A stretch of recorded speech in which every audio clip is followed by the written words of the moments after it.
Section 1. You will hear a woman calling the London Police Department to report a robbery. First, you have some time to look at questions 1 to 4.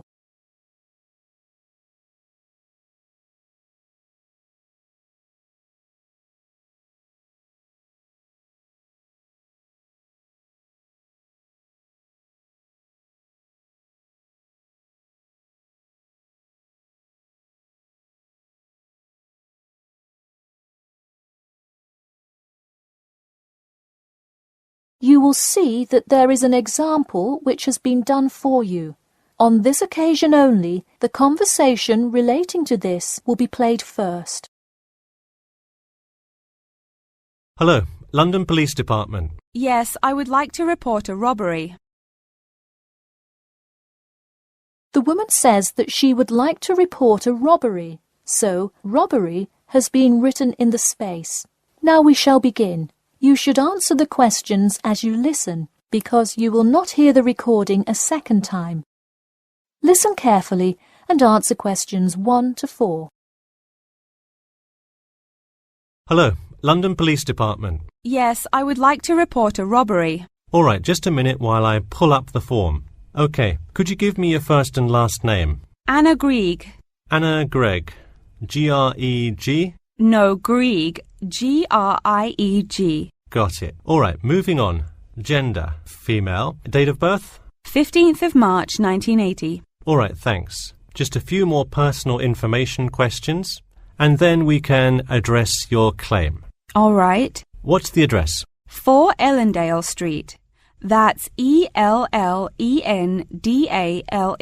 Oh, right, Ellendale Street. Yeah, we've had a lot of break-ins in that area lately. And the postal code? W5 2AT. And are you a citizen of the UK? No. OK. What type of citizenship do you have? Well, I lived in the United States for most of my life, but I am actually of Grenadian nationality. OK. So is that the country that issued your passport? Yes. All right. Before you hear the rest of the conversation, you have some time to look at questions 5 to 10.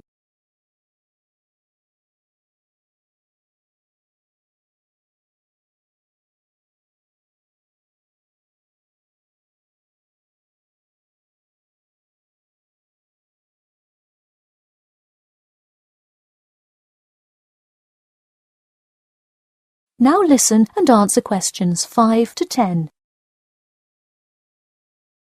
And what is the crime you're reporting? I already said a robbery. Oh, right.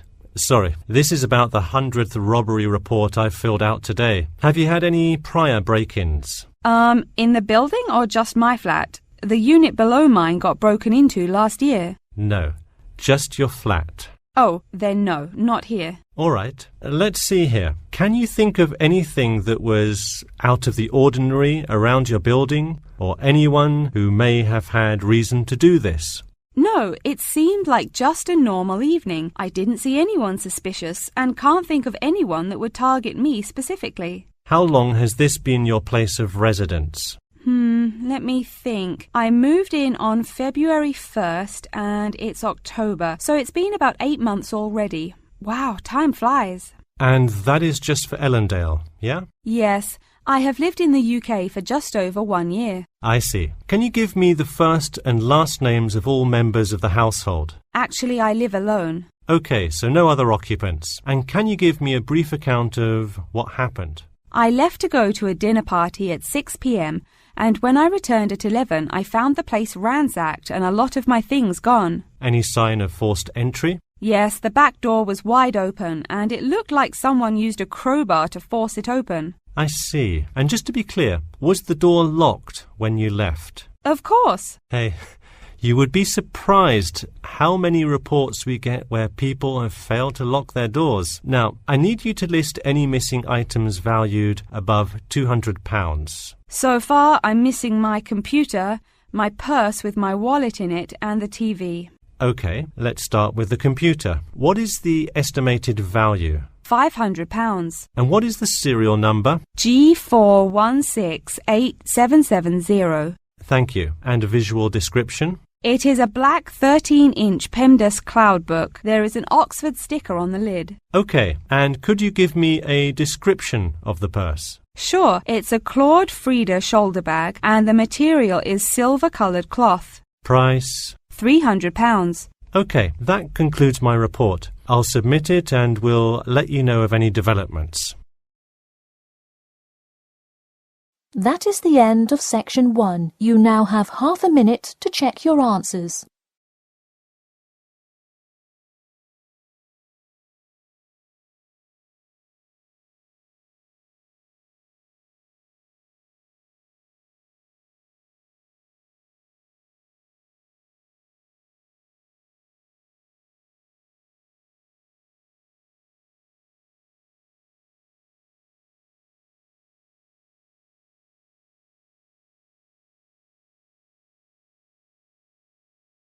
Now turn to section 2.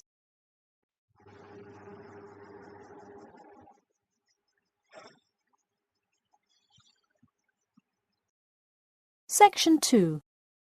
You will hear two students called Mark and Gina asking their tutor for advice on the extracurricular project. First, you have some time to look at questions 11 to 14.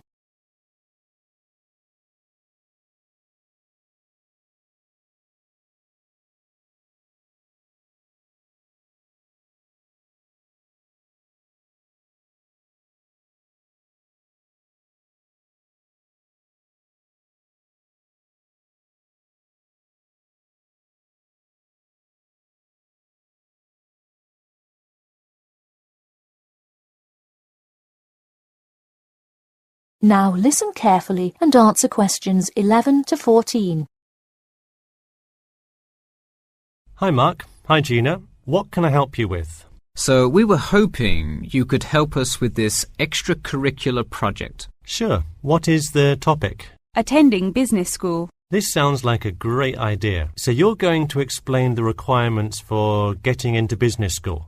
Not exactly. It will be more broadly about the experience, the academics, accommodation, and social experience that comes with being part of the business school. I see. So would your audience be the general public? Well, we would probably want more to focus on members of the institution. We would especially like to reach individual applicants to the business school. I see. Now, what form will this information be? You could give a talk to all the summer courses. All you'd need is permission from the course director. Or you could pass out information outside the student union. Those are both good ideas. What about sending out pamphlets in the mail? Most college students never check their mail. Maybe you could make a video and show it on campus. That's a great idea. We'll do the video. Great. And as members of the business school, do you have an incentive to attract new students? If so, this idea is a great way to do that. No, the idea actually came about because of how much students like us worry about their studies. Yeah, when I got into business school, there were a lot of things I had not prepared for, so the video would cover a lot of things Mark and I wish we had known upon entering business school. Right.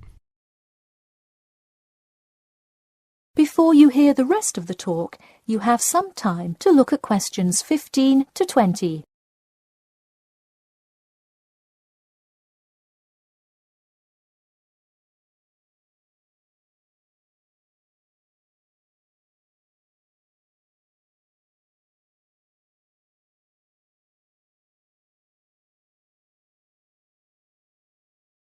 Now listen and answer questions 15 to 20. What would you talk about first? The first and probably most important section would be academics. Good idea. So, would you provide guidance on what courses to take? We want to focus especially on the approaches professors take, their teaching methods. It is far different than what students are used to in high school and even in liberal arts college. Good idea. And how long do you think you would spend explaining academics? We'll probably spend 7 minutes on it. We also have some ideas for talking about housing, food options and stuff like that. We're not really sure how to tie it all together though. I think it would be suitable to title that section Accommodation. What do you think? That could work. We'll definitely describe the different dining options at the cafeteria, and then walk students through flats and the grueling process of finding one near the business school campus. Okay, so we would cover specifics on the cafeteria as well as flats. I think those are both helpful. We could spend about 6 minutes on accommodation and be sure to touch on those specifically. Great. Is there anything else you would talk about? We definitely want to go over the social aspect of attending school here. Of course. I think it's good to have a little fun once in a while when you're working so hard in school. I think we are going to introduce new students to the disco that so many upper-class men know and love. Maybe we'll include a few other places too, but that's the main one. We're also going to invite students to the international evening taking place in the first week of school as a great chance for our large international student population to meet a lot of other new students. It can definitely be hard to meet people as an international student. I think that is a great idea. You may want to spend slightly longer on this section than the other two. How about 8 minutes? That sounds reasonable. So overall, the introduction should take 3 minutes and then the conclusion should take 4, giving us a total of 28 minutes. I wouldn't rush your introduction. Maybe give it between 4 and 6 minutes. The conclusion, though, can be shorter since it's just a quick refresher of each of the topics. Give that not more than 2 minutes. Okay, so in total, the video should take about the same time, just more intro and less conclusion? Precisely. All right, we're going to get to work on our video. Thanks for your help. That is the end of section 2. You now have half a minute to check your answers.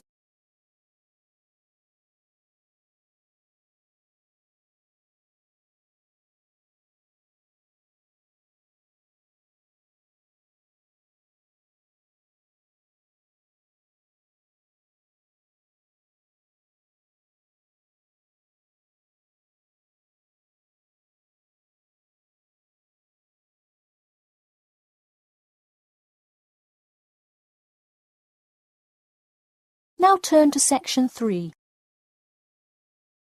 Section 3.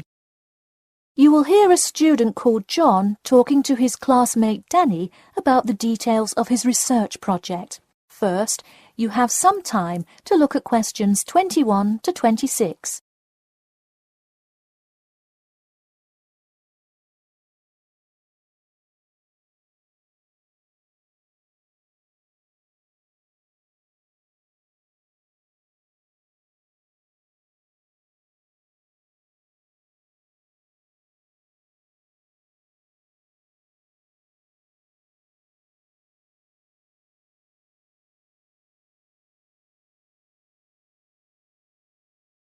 Now, listen carefully and answer questions 21 to 26.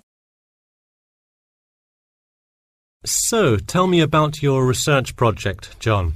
I created a questionnaire for the study to determine people's opinions of the relative feasibility of earning a living in Brisbane. Oh, cool. How is it scored? Are they all multiple choice questions? Well, the questions consist primarily of yes or no responses. There are 2 free response questions at the end. Participants will use a computer to fill in their answers. That way, it is really easy to analyze the data afterward. Great. It sounds like you have a pretty solid idea of what you should do. Just don't forget to submit a copy of your plans to Professor Curran by the 15th. Oh, I almost forgot. You don't do it for the high grade or appraise, but he can review and give you feedback. Right, that will be helpful. He has been conducting studies like this for 30 years now. Yep. Oh, and I'm curious. Are you going to be in the room giving subjects directions for the questionnaire? Well, I think the instructions will be provided by another representative who will not be analysing the data. I want them to feel they can answer and be completely anonymous, so I will not be in the room. Anonymity is really important for this study.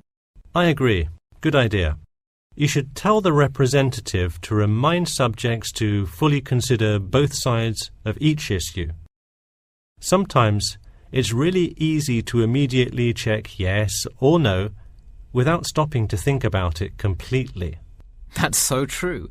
It's like a race to finish the questionnaire first or something. I'll make sure to include that in the instructions. This report has to be perfect. Wow, what's the big deal? I know it's part of your grades and all. Well, it's that, but also a well-executed study could grab the attention of faculty in the department, which would be a huge deal. So, for attention? No, silly. I mean, I could really gain the respect of professors who may later take me on as a graduate student in their labs. Oh, I see. Before you hear the rest of the talk, you have some time to look at questions 27 to 30.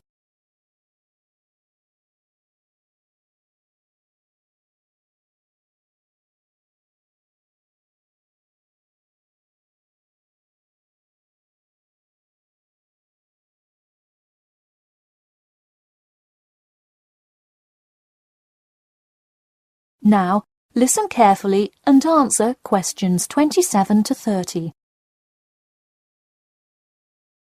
Let me take a look at the survey.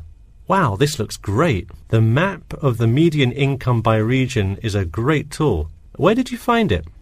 Well, thanks. I read a lot of sources and just noticed this one in a small psychology journal called Modern Psychology. It's more helpful than the photo I added, but I think the photo is just so interesting. It was in the newspaper last year during that huge wage strike. It's great.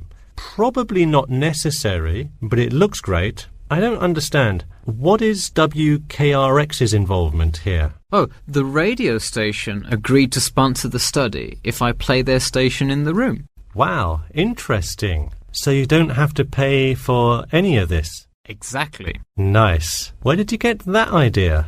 Last month, at the Psychology Club Council meeting, someone talked about how easy it is to get sponsorship from local businesses, so I listened to their advice and called around. I'll have to remember that. Well, this all looks great. Good luck. That is the end of section 3. You now have half a minute to check your answers.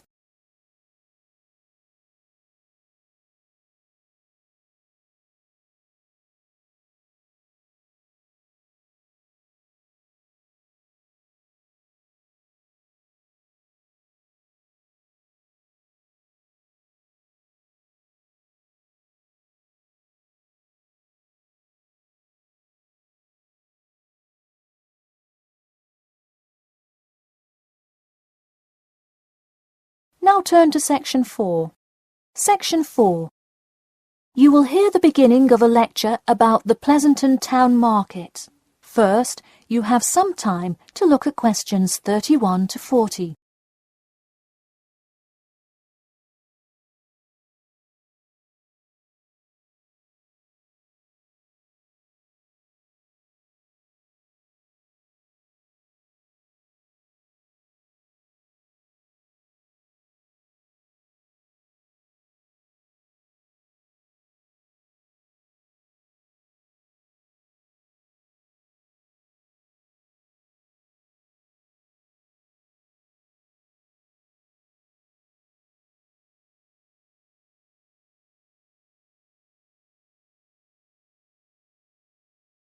Now, listen carefully and answer questions 31 to 40. Good afternoon. In the last few lectures, we've been covering the social and political pressures that influenced the rise of the rebellion of 1679. Today, I would like to focus on the Pleasanton Town Market. Now, why are we talking all about some market? It's not like it was the first market ever, or even a particularly large market. The Pleasanton Town Market is important because it is often mentioned in the literature found in the library. If you have ever been there, you have probably seen all of the handcrafted items sold there now. But what was originally bought and sold in the town market? In the beginning, the market sold products such as meats, furs, and simple tools. Over time, though, it became known as the place to find quality livestock. People came from all over the world to find the biggest and best cows, pigs, and chickens. In fact, the profits from the town market became the savior of a plummeting economy during a time of much turmoil. Not to be confused with the Reconstruction era, a period of rapid development came about in the 1660s as a result of the market's vendors contributing their profits to building up much-needed public facilities and defense, which would later make a huge impact on the outcome of the war. For many years, the market flourished and began to draw in large tourism crowds in addition to the throngs of livestock customers. However, as revolutions in farming came about, more people moved to farms far from the city centre. Customers grew more and more reluctant to travel all the way to the town centre for their meats, when they could easily choose to buy from local farmers near them for a fraction of the price. With such a fall in the profits of the town's major profit generator, some quality town planning was needed. In the mayoral election of 1668, a young man of little fame just barely claimed the popular vote, none other than the now legendary John C. Wiley. Wiley's first decision as mayor of Pleasanton was to deal with the quickly failing town market. The building with the large clock was a landmark that had symbolized growth in Pleasanton for a generation. Wiley decided to use the notoriety of the town market to set an example. During the historical Rotterdam Rebellion, Wiley gave all those involved lifetime prison sentences in the very same building. It stayed a prison for about 50 more years until they transported all remaining prisoners to other facilities and turned it into the historical monument today.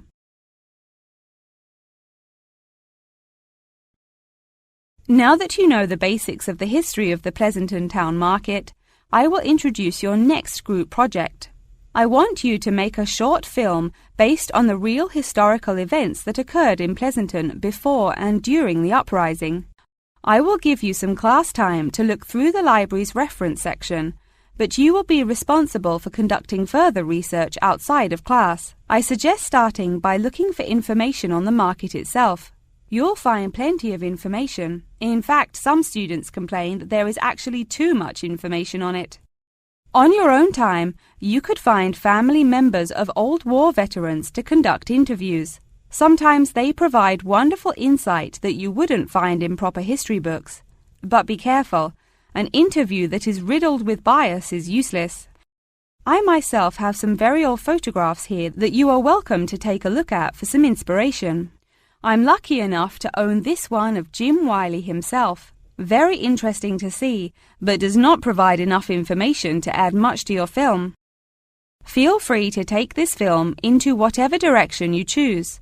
You could even do a crime thriller based on real outlaws. All you would have to do is look through the newspaper archives in the crime section during that time period. Try to get as much detail as you can, but you may end up having to draw your own conclusions. Okay, that's enough from me, so let's go on to... That is the end of section 4. You now have half a minute to check your answers.